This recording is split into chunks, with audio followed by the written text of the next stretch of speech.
México es uno de los países más grandes e importantes de la era moderna. A partir de 2023, más de 128 millones de personas viven en el país, lo que hace de México uno de los 10 países más grandes del mundo por población, justo entre Japón y Rusia. Pero estas 128 millones de personas que hoy llaman hogar a México viven dentro de un patrón bastante desigual que podría parecer extraño al principio, pero tiene perfecto sentido con el contexto y la explicación adecuados. Verás, ligeramente más de la mitad de la población de México, alrededor de 66 millones de personas, vive dentro de esta franja concentrada y estrecha que recorre aproximadamente el centro del país. Esta franja representa solo el 18% del total de tierras disponibles de México y, sin embargo, hay más mexicanos que viven dentro de ella que fuera de ella, en el 82% restante del país. Esto significa que, en promedio, la densidad de personas que viven dentro de esta franja es aproximadamente 5 veces mayor que en la vasta mayoría de las tierras de México que existen más allá de ella, al norte y al sur.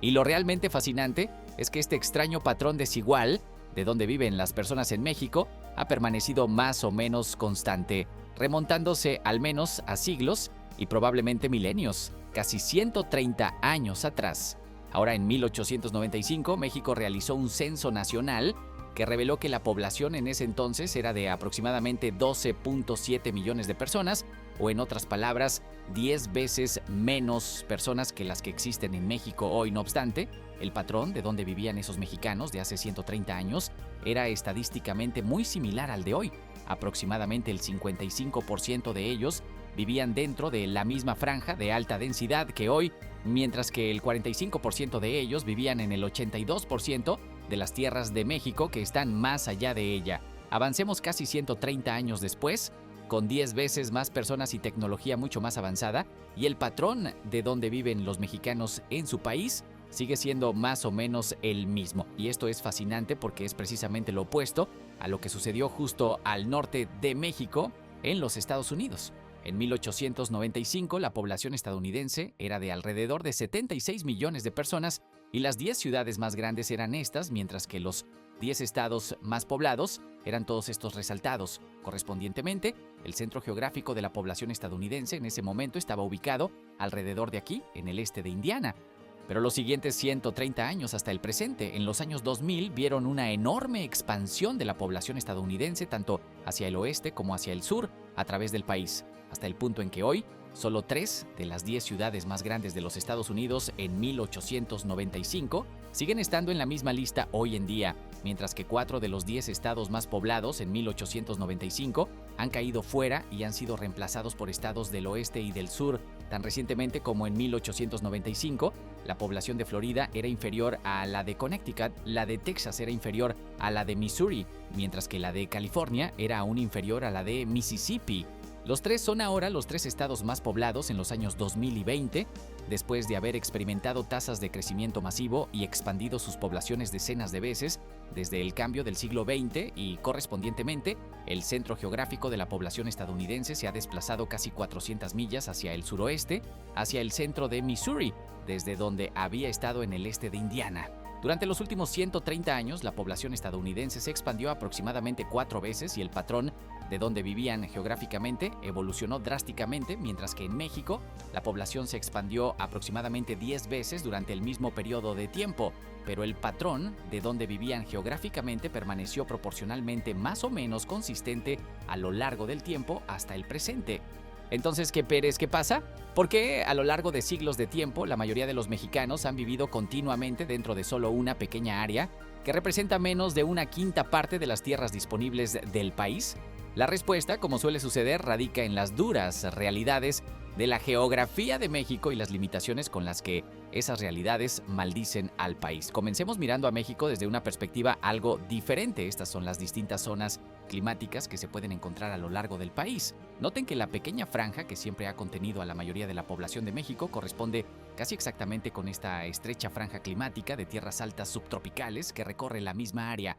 Esta franja climática templada existe en una especie de zona perfecta de ricitos de oro a través del centro de México. Toda la tierra, al norte de ella, está dominada por biomas áridos y cálidos de desierto, donde realizar agricultura a gran escala sin irrigación industrializada es casi imposible, limitando severamente la cantidad de alimentos que se pueden cultivar para sustentar a una población más grande. Y al mismo tiempo, casi toda la tierra en México, al sur de esta zona templada de Ricitos de Oro, es bioma de selva tropical o jungla, uno de los tipos de biomas más absolutamente difíciles para desarrollar civilización. Por todo tipo de razones, incluso para las civilizaciones industrializadas del siglo XXI, las selvas y las selvas tropicales resultan difíciles de superar porque construir infraestructura a través de ellas es un desafío significativo.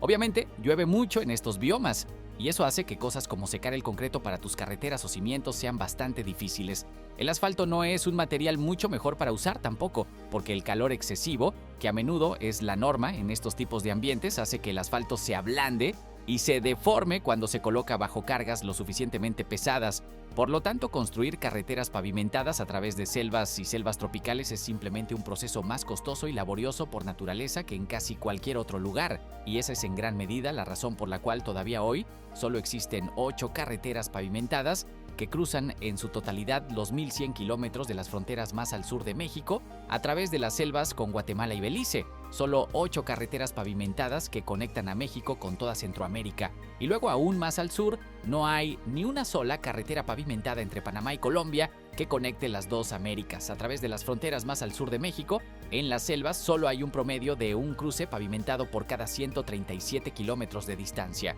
Mientras tanto, a lo largo de una frontera más templada, donde es más fácil y barato construir carreteras pavimentadas, como entre España y Portugal, la concentración es más como una carretera pavimentada por cada 9 kilómetros de longitud de frontera. Más carreteras significan mejores y menos costosas opciones de transporte para más personas, lo que significa una mejor capacidad para realizar comercio y negocios y correspondientemente una mejor capacidad para que más personas capturen más capital para sí mismas.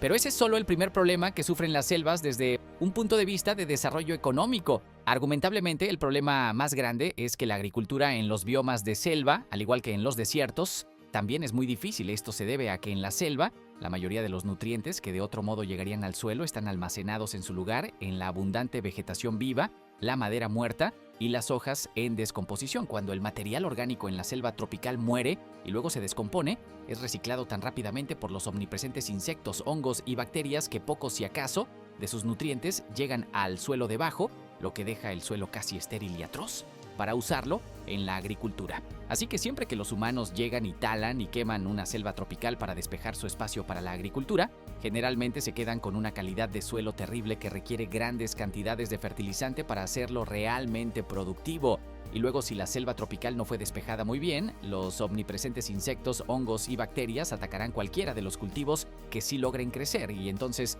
eso requiere un uso masivo adicional de pesticidas para evitar que ocurra. La agricultura en tierras de antiguas selvas tropicales puede ser productiva, pero también es la mayoría de las veces un proceso ineficiente y costoso en comparación con la agricultura en ambientes más templados que no requieren tantos insumos para empezar. Y las selvas tropicales y los bosques lluviosos que se encuentran en el sur de México no son la excepción a esta norma.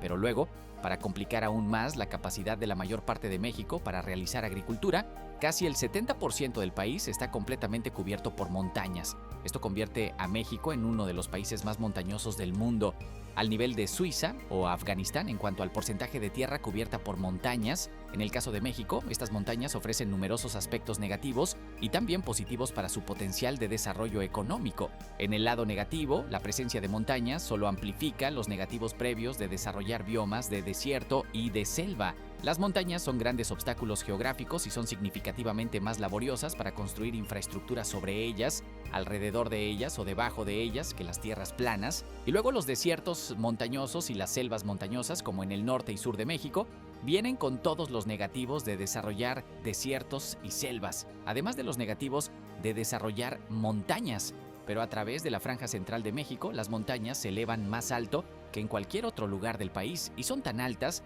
que empujan una gran cantidad de la tierra aquí hacia arriba y por encima del clima tropical cálido habitual, y hacia una zona climática más fría y templada, los muchos altos mesetas y valles que hay entre ellas.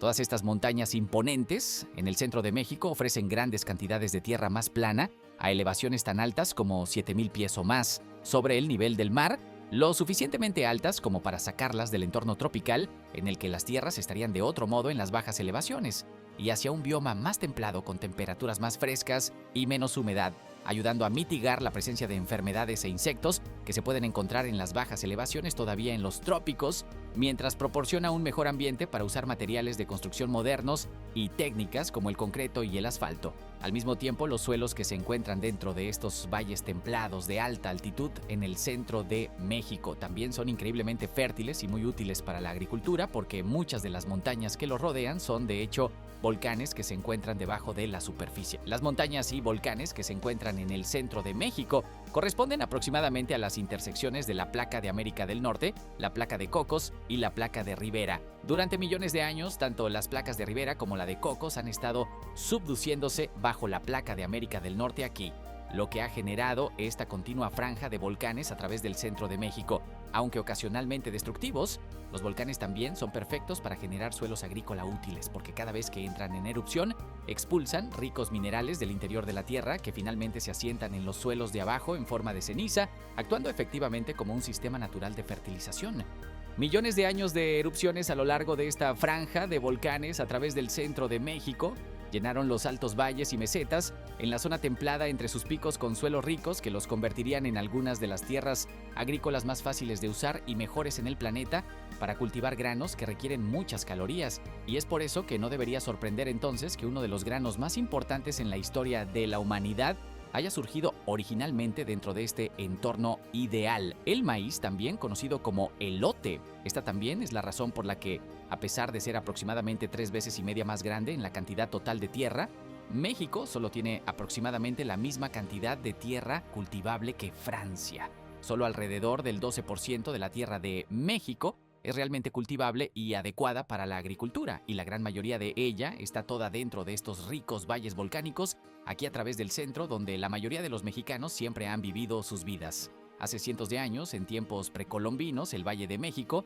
también era hogar de 5 grandes lagos y numerosos ríos, lo que significaba que no solo los suelos eran muy fértiles, sino que también había mucha agua dulce disponible para la agricultura a gran escala, y además de eso, mientras que el transporte alrededor de montañas suele ser muy difícil, es mucho menos difícil cruzar las superficies de lagos tranquilos en barcos. Y así los lagos en el Valle de México también proporcionaron un método de transporte barato y perfecto para mover grandes cantidades de alimentos y otros productos. Tampoco debería sorprender entonces que la región de Mesoamérica estuviera destinada a convertirse en uno de solo 6 de los conocidos bercos de la civilización de la humanidad, lugares donde los humanos desarrollaron una civilización agrícola independientemente del conocimiento de cualquier otra civilización. Más de 1000 años antes de la llegada de Colón y los españoles, una civilización desconocida ya había desarrollado la ciudad de Teotihuacán dentro de este entorno ideal en su apogeo durante la era antigua, al mismo tiempo que el Imperio Romano en Europa probablemente alcanzó una población urbana de al menos 125,000 personas, lo que no solo la convirtió en la ciudad más poblada de las Américas, sino que también la convirtió en al menos la 6ª ciudad más poblada de todo el mundo en ese momento. Así que el núcleo de la población de México hoy en día realmente ha sido el núcleo de la población de México durante miles de años. Ahora bien, cuando los españoles llegaron a México en el siglo XVI, el Valle de México ya era uno de los lugares más densamente poblados del mundo. El Imperio Azteca contaba con alrededor de 6 millones de habitantes, casi al nivel de la población de todo el Imperio Español. Mientras que la capital azteca, Tenochtitlan, situada en lo alto del Valle de México, pudo haber tenido hasta 200,000 habitantes urbanos, lo que la convertía en una ciudad más grande en ese entonces que cualquier ciudad encontrada en Europa. Después de que los españoles destruyeran Tenochtitlan, se construyó la Ciudad de México en su lugar sobre las ruinas, y así la zona permaneció como el centro de la vida política y cultural de México. Pero después de que millones de indígenas murieran por las enfermedades y la violencia que los españoles trajeron, el Valle de México nunca volvería a recuperar su población precolombina por otros 4 siglos, hasta principios del siglo XX. Ahora, más de 500 años después de la conquista, la Ciudad de México vuelve a figurar entre las megaciudades más grandes y significativas del mundo, con una población metropolitana de más de 22 millones de personas, lo que la convierte en el 6º área urbana más poblada del mundo y la región metropolitana más grande encontrada en cualquier lugar fuera de Asia, prácticamente igual que había sido durante los siglos previos a la conquista española, pero el núcleo de la Ciudad de México se encuentra a una elevación de alrededor de 7,800 pies sobre el nivel del mar, mucho más alto que cualquier otra ciudad que esté cerca de ese mismo nivel de población. Para dar un ejemplo comparativo, la elevación de la Ciudad de México es comparable con una estación de esquí encontrada en Aspen, en las altas montañas rocosas de Colorado. De las 10 ciudades más grandes de México, 4 de ellas están a elevaciones superiores a 7,000 pies, 3 más están por encima de 5,000 pies y 2 más están por encima de 3,000 pies. Las grandes ciudades de Estados Unidos no se encuentran en ninguna parte cerca de estos mismos tipos de elevaciones. Solo hay una ciudad en todo Estados Unidos con una población mayor de 100,000 que se encuentra por encima de 6,000 pies, Colorado Springs. Y cada ciudad en los Estados Unidos con una población de más de 1 millón de personas existe por debajo de 3,000 pies de elevación, menos de la mitad de la elevación de la Ciudad de México, que tiene decenas de millones de personas. Y aquí es donde llegamos a los inconvenientes de tener a muchas de tus personas muy altas en las montañas, como en México. Si bien las montañas proporcionan los únicos valles planos y fácilmente cultivables en la zona más templada del país, también hacen que el transporte entre todos los valles y desde cualquiera de los valles hacia las costas sea mucho más desafiante. La Ciudad de México y Tenochtitlan, antes de ella, existían a más de 7,000 pies sobre el nivel del mar, a pesar de estar a solo alrededor de 200 millas del océano. En comparación, Kansas City, en los Estados Unidos, se encuentra a menos de una séptima parte de esa elevación, mientras que está a más del doble de distancia de un gran cuerpo de agua. Estas enormes alturas en México significan que los ríos, que comienzan en las montañas fluyendo hacia el océano, tienen gradientes muy empinados, corrientes y corrientes muy fuertes, lo que finalmente significa que no hay ni un solo río naturalmente navegable en todo el país. Eso significaba que no había manera posible de que las personas pudieran transportarse a sí mismas o sus bienes de manera barata por los ríos entre el núcleo de donde podía existir la población de México y el océano, dejando como únicas opciones posibles para el transporte y el comercio con el mundo exterior, opciones más caras como caminos y eventualmente ferrocarriles y aviones. La ubicación alrededor de Veracruz, en las llanuras costeras de México, en el Golfo de México, resultó ser el único lugar adecuado en la era preindustrial para establecer un puerto importante en el país, ya que estratégicamente está solo a 200 millas del núcleo de la Ciudad de México y anteriormente de Tenochtitlan, y tiene el único puerto natural que se puede encontrar a cientos de millas a lo largo de la costa casi completamente plana y expuesta de México con el Golfo. Como tal, Veracruz estaba destinado a convertirse en el puerto más significativo del país antes de la Revolución Industrial y sigue siendo el puerto más importante de México en su costa este en el Golfo. Pero al mismo tiempo, Veracruz también ha sido utilizado exitosamente como base por invasores hostiles de fuera para capturar y ocupar la Ciudad de México en 3 ocasiones separadas por Cortés y los españoles en el siglo XVI y por los estadounidenses y los franceses por igual en el siglo XIX. Las montañas alrededor del núcleo de México brindan un elemento de protección contra los ataques externos, pero también históricamente han mantenido el poder mexicano contenido y alejado de las costas, así que incapaces de proyectar poder significativo hacia los océanos, los estados mexicanos en el pasado han luchado para evitar que grandes potencias marítimas hostiles desembarcaran en sus costas y marcharan hacia su fortaleza montañosa en el centro. El control de Veracruz y las llanuras costeras alrededor de él es, por lo tanto, un imperativo imperfecto para la seguridad de cualquier estado mexicano. Y efectivamente, Veracruz fue el puerto más importante de México durante siglos antes del siglo XX, pero conectar este puerto crucial en Veracruz a nivel del mar con el núcleo en Ciudad de México, más de 7,000 pies más alto, resultó ser un desafío enorme que realmente superar. Aunque la distancia en línea recta era de solo 200 millas, las dos ciudades nunca fueron conectadas exitosamente por un ferrocarril hasta 1873. Finalmente, abriendo el transporte hacia y desde el núcleo poblacional hasta el océano por ferrocarril, pero para ese mismo entonces, con sus tierras mucho más planas, bajas y fáciles de desarrollar, Estados Unidos ya había construido bien más de 50,000 millas de sus propios ferrocarriles, 200 veces más longitud de vías que las que existían entre Ciudad de México y Veracruz, y de esta manera abriendo muchas más tierras a la gente y al comercio que lo que remotamente era posible en México. Y al igual que era difícil construir enlaces de infraestructura entre la capital y el puerto más grande preindustrial de México, también siempre ha sido difícil construir enlaces de infraestructura entre la capital en su propio valle y todos los otros grandes centros de población en sus propios valles separados. En realidad, México funciona mucho más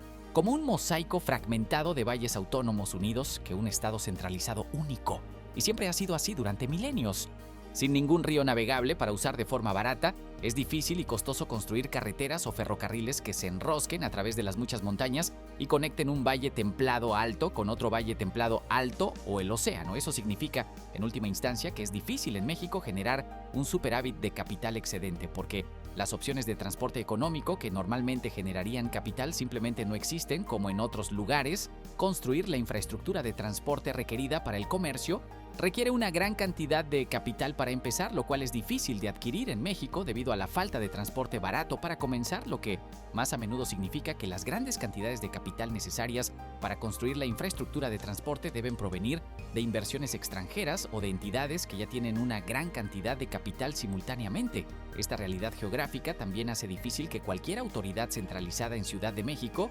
proyecte poder e influencia desde más allá de su valle inmediato hacia las otras partes dispersas y separadas del país, y hace difícil que cualquiera de los valles templados en el centro pueda llevar a cabo el comercio con las partes de México al norte y al sur en los desiertos o las selvas, lo que solo agrava aún más sus ya importantes desafíos para el desarrollo económico. Al apoyar a grandes cantidades de personas de esta manera, México enfrenta problemas geográficos muy similares a los de Afganistán. Ambos son países extremadamente montañosos en los que es difícil hacer cumplir el poder desde un punto centralizado como Kabul o Ciudad de México. Los muchos valles entre las montañas, donde la gente realmente vive, están separados de todos los demás valles por montañas y conectados solo por estrechos puntos de estrangulamiento, a través de los cuales se pueden construir carreteras y ferrocarriles costosos, pero también en los que los poderes locales pueden bloquear o controlar fácilmente. Ambas geografías fomentan y permiten altos grados de autonomía localizada en las regiones separadas por montañas de la capital, y ambas geografías impiden que el poder centralizado pueda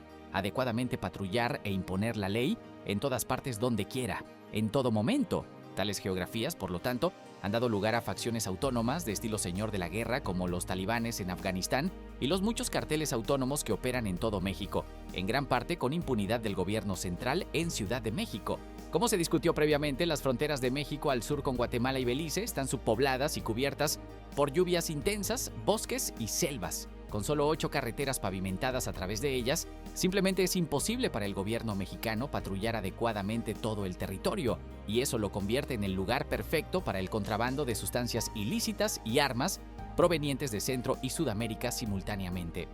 La frontera de México en el norte con los Estados Unidos se extiende por más de 2,000 millas a través de un territorio casi igualmente escasamente poblado y árido, separado por cientos de millas de desierto montañoso casi vacío entre ella y el núcleo de la población de México, que se encuentra en los altos valles templados del centro, al igual que sus fronteras en el sur. El gobierno mexicano nunca podría esperar patrullar o vigilar toda la extensión de su lado de la frontera. La mayor parte de ella simplemente está demasiado remota y demasiado lejos de los centros de población más importantes de México, en el centro del país. Pero ¿recuerdas el mapa de densidad poblacional de México que usamos antes? Es interesante verlo de nuevo ahora con todo este contexto, porque aunque la mayoría de los mexicanos viven donde se esperaría que lo hicieran, en los entornos agrícolas ideales del centro, hay muchos bolsillos de densidad poblacional extremadamente alta, rodeados por casi nada, que se pueden encontrar a lo largo de toda la frontera de México con los Estados Unidos en el norte, y lo que es aún más interesante es que todas estas ciudades mexicanas a lo largo de la frontera norte tienen poblaciones significativamente más altas que las de sus contrapartes estadounidenses. Al otro lado de ellas, Tijuana, Juárez, Nuevo Laredo, Reynosa y Matamoros tienen poblaciones mucho más altas que las ciudades estadounidenses adyacentes a ellas al norte, lo que tiene mucho que ver con razones institucionales, además de razones geográficas. Puede parecer extraño decirlo, pero la mayor ventaja geográfica de México, en comparación con un lugar con una geografía similar como Afganistán, es que, a diferencia de Afganistán, México está colocado directamente al lado de los Estados Unidos, el mercado consumidor más grande del planeta. Así, a partir de la década de 1960, los gobiernos mexicano y estadounidense comenzaron a entrar en una serie de acuerdos conocidos como el Acuerdo Maquilador. Esencialmente, el acuerdo estipulaba que las fábricas que producían bienes dentro de las ciudades fronterizas de México podían exportar esos bienes sin pagar aranceles justo al otro lado de la frontera hacia los Estados Unidos. Las grandes corporaciones reconocieron inmediatamente la oportunidad que esto les ofrecía. Podían establecer fábricas justo al frente de los Estados Unidos, aprovechar la mano de obra mexicana comparativamente mucho más barata para fabricar sus productos, y luego transportar esos productos fabricados de forma barata, sin aranceles, directamente a los Estados Unidos y aprovechar el enorme sistema de autopistas de América para enviarlos prácticamente a cualquier parte del país en los camiones. Miles de estas fábricas fronterizas o maquiladoras se establecieron en las décadas siguientes y con ellas decenas a cientos de miles de nuevos empleos en fábricas que atrajeron a trabajadores de México. Así que el núcleo histórico a través del centro del país. Esta es la razón por la cual todas las ciudades fronterizas de México están mucho más pobladas que sus contrapartes estadounidenses y una gran parte de la razón por la cual, en comparación con el censo de 1895 en México, un porcentaje ligeramente mayor de mexicanos hoy en día viven fuera del núcleo histórico central que lo que vivían en ese entonces. Eventualmente, el Tratado de Libre Comercio de América del Norte, o TLCAN, que se firmó en 1994, amplió el sistema aún más, pasando de estar limitado solo a las ciudades fronterizas de México a la totalidad de México, permitiendo que las fábricas en cualquier parte del país exportaran sus bienes sin pagar aranceles a los Estados Unidos. Pero la proximidad de las ciudades fronterizas al mercado de los Estados Unidos, junto con ciudades cercanas importantes como Hermosillo, Chihuahua y Monterrey, aseguraron que seguirían siendo más competitivas financieramente que las fábricas más alejadas en el núcleo mexicano, ya que podían seguir exportando bienes a los Estados Unidos más rápido y de forma más barata. En términos económicos, todas estas ciudades operan más cerca de ser ciudades satélite de los Estados Unidos que una extensión del núcleo de México en los altos del centro. La relación amigable de México con los Estados Unidos ha resultado ser, en última instancia, la mejor respuesta del país para superar sus duras limitaciones geográficas. Y las maquiladoras no son la única consecuencia. Desde que comenzó la revolución del gas de esquisto en los Estados Unidos, a principios de la década de 2010, cada vez más gasoductos de gas natural se han ido construyendo desde los Estados Unidos hacia México. A partir de la producción de este video, ya existen 17 gasoductos de gas natural que cruzan la frontera entre los Estados Unidos y México, que colectivamente exportan casi un tercio de todo el gas natural que los Estados Unidos exporta al extranjero, a su vez proporcionando más de 3/4 del suministro total de gas natural de México. Ahora, este suministro abundante y barato de gas natural proveniente de los Estados Unidos está haciendo dos cosas. Primero, está potenciando efectivamente la economía mexicana al proporcionar gas natural abundante y barato para alimentar las fábricas que aprovechan las ventajas preexistentes de la mano de obra mexicana comparativamente más barata y la capacidad de exportar productos sin aranceles a los Estados Unidos. Ahora, debido a la geografía de México y la capacidad limitada de generar capital excedente, la mano de obra mexicana es comparativamente más barata que en otros lugares debido a los enormes y baratos suministros de gas natural estadounidense. Las tarifas de electricidad en México para alimentar sus fábricas también son comparativamente más baratas que en otros lugares. Y debido a que están ubicadas directamente al lado de los Estados Unidos, estas fábricas, con mano de obra barata y electricidad barata, pueden exportar fácilmente y de manera barata sus productos terminados a los Estados Unidos y luego utilizar el sistema de autopistas y ferrocarriles estadounidense para enviar sus mercancías de manera económica a cualquier parte del país. En resumen, todo esto es una receta perfecta para que México se desarrolle como una superpotencia manufacturera y las empresas de todo el mundo ya han comenzado a notar las ventajas de México. Nissan ya fabrica más autos en México que en su país natal, Japón. Para el año 2021, México había subido en el ranking hasta convertirse en el quinto mayor exportador de autos en el mundo y está rápidamente alcanzando a los surcoreanos que están en el cuarto lugar por ahora, y la industria automotriz es solo uno de los docenas de ejemplos exactamente como este. Para el año 2019, México había desplazado repentinamente a Canadá y China y se había convertido en el nuevo mayor socio comercial de los Estados Unidos, una posición que probablemente mantendrá durante todo el futuro previsible debido a todas las ventajas que este video ha destacado. Esto implica finalmente que con el tiempo más y más fábricas y empleos manufactureros probablemente se abrirán cerca de la región fronteriza al norte de México, cerca de los Estados Unidos, una tendencia que impactará dónde vivirán finalmente los mexicanos, ya que más y más dejarán el núcleo poblacional histórico en el centro en busca de las nuevas oportunidades de empleo que se están abriendo en el norte. México terminó descubriendo exactamente cómo transformar su geografía, en su mayoría negativa, en algo positivo, y será interesante ver cómo eso influye en el ritmo de la distribución de la población de México en las próximas décadas. Quizás con el tiempo la mayoría de los mexicanos en el país finalmente vivan fuera del núcleo histórico, donde la mayoría ha vivido durante miles de años. Los últimos 130 años vieron cómo la distribución se igualó constantemente del 55%, 45% al 51%, 49%. ¿Quién sabe cómo continuará esta tendencia a lo largo del resto del siglo XXI? El hecho de que el 86% de México esté vacío nos invita a reflexionar sobre los desafíos geográficos, económicos y sociales que enfrenta este vasto país. Si te intrigó este tema, no olvides darle like, suscribirte y activar la campanita para seguir descubriendo más sobre nuestro mundo y para seguir explorando el planeta.